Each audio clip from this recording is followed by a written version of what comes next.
জানাবো metal presents কৃষি সংবাদ সুজলা সুফলা।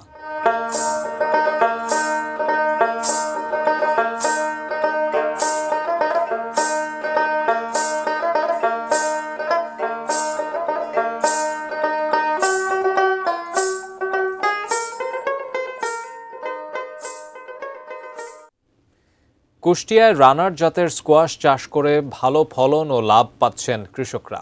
কম খরচে অল্প সময়ে বেশি আয় হওয়ায় বাড়ছে আগ্রহ। কৃষি বিভাগের সহায়তায় নতুন সম্ভাবনা দেখছেন চাষিরা।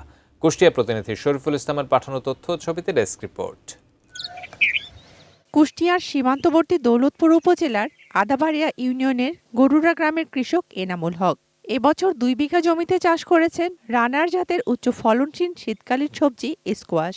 গত বছর ভালো দাম পাওয়ায় এবছর চাষের পরিমাণ বাড়িয়েছেন তিনি। প্রতিটি গাছে ধরেছে পর্যাপ্ত ফল। রোপণের মাত্র 50 দিনের মাথায় বাজারজাত করা যায় এই সবজি। বেচা কেনা মোটামুটি লাগানোর পরে থেকে আপনার 50 দিনের মাথায় আমি বেচা কেনা শুরু করেছি। 60-65 হাজার মতন বেচা কেনা আমার হয়েছে। এই 2 বিঘি জমিতে লাখ 3 টাকার বেচবো আশা করি। এনামুলের দেখা দেখি এবছর স্কোয়াশ চাষে ঝুঁকেছেন স্থানীয় আরো কয়েকজন কৃষক।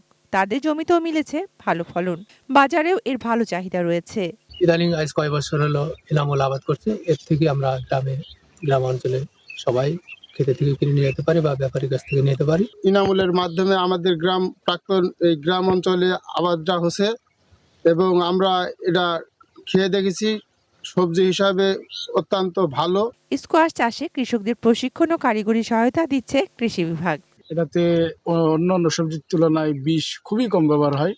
এখানে আমরা সিক্সফেরোমনের ব্যবহার, ইউলোস্টিকের ব্যবহার এগুলো পরামর্শ দিয়ে থাকি। প্রচুর কৃষক উৎসাহিত হচ্ছেন স্কোয়াশ চাষের প্রতি। আশা করছি অদূর ভবিষ্যতে স্কোয়াশটা আমরা বাংলাদেশের সারা জায়গাতেই সবজি হিসেবে পরিবহন করতে পারবো। Shakila Aziz, desk report, ATN news.